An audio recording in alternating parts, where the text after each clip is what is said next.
Shabbat Shalom.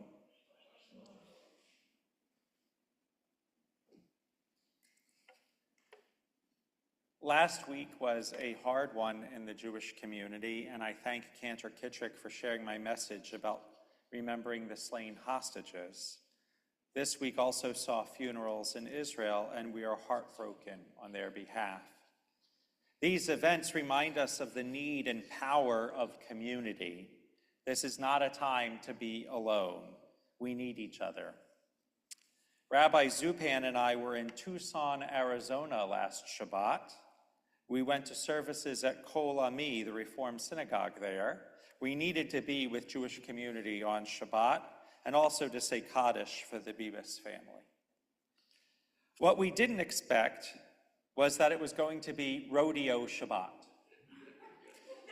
You heard that correctly. In Tucson, Arizona, they have an annual rodeo Shabbat during the week that the rodeo is in town. And the rodeo is a very big deal there. School is canceled and so forth. We didn't know this when we planned the trip. We were going to see national parks. I learned several things on that Shabbat in that part of the country. First, I learned that down there, when you wish someone Yasher Koach, or more power to you on the Bima, the local response is, much obliged. Not making that up. Second, in addition to Mazel Tov, it is the custom on Rodeo Shabbat to say, Yeehaw! I'm not making that up either. As half of them are retirees from New York, I think they were just funning. And finally, I was reminded of how good it is to find and be with your people, especially in troubling times.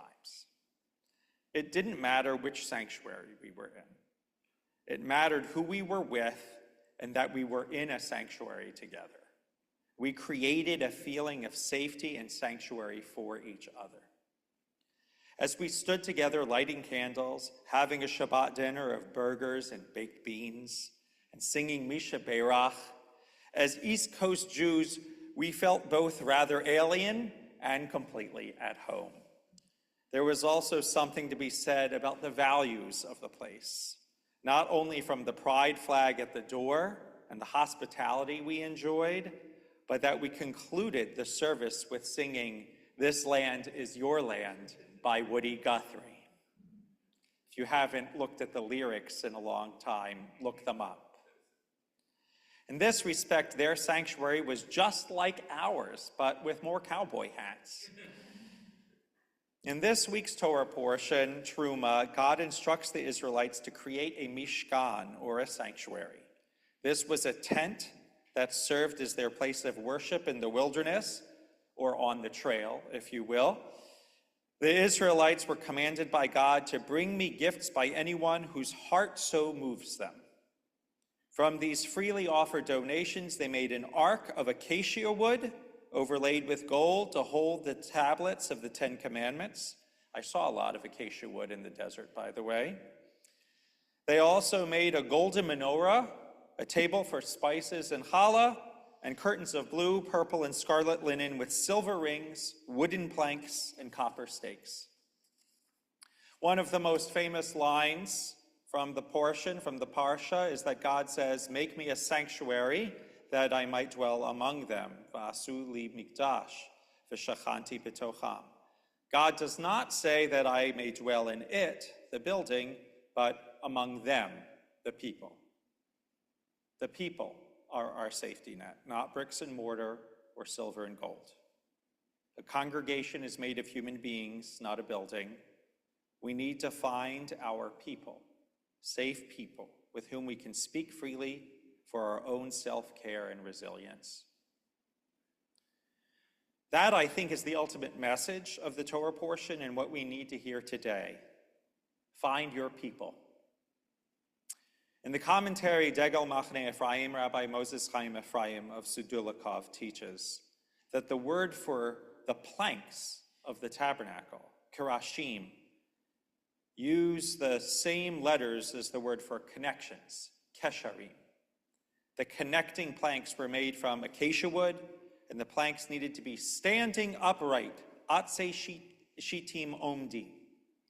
Not only that, but the tenons of the planks, the interlocking wooden pieces, you know, those kind of, you might want to think of Lincoln logs, or those are called yadot in Hebrew, which is a version of hands.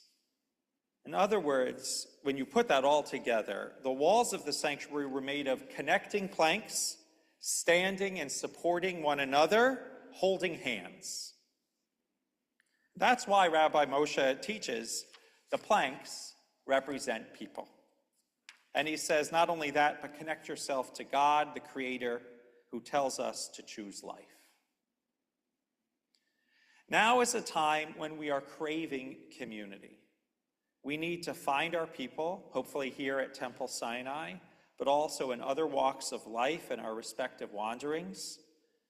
These are the people to whom we can go, with whom we can connect, and who will support us, who will help us stand upright. Together we can seek moments of transcendence when, despite everything, we can still feel gratitude, blessing, and shalom.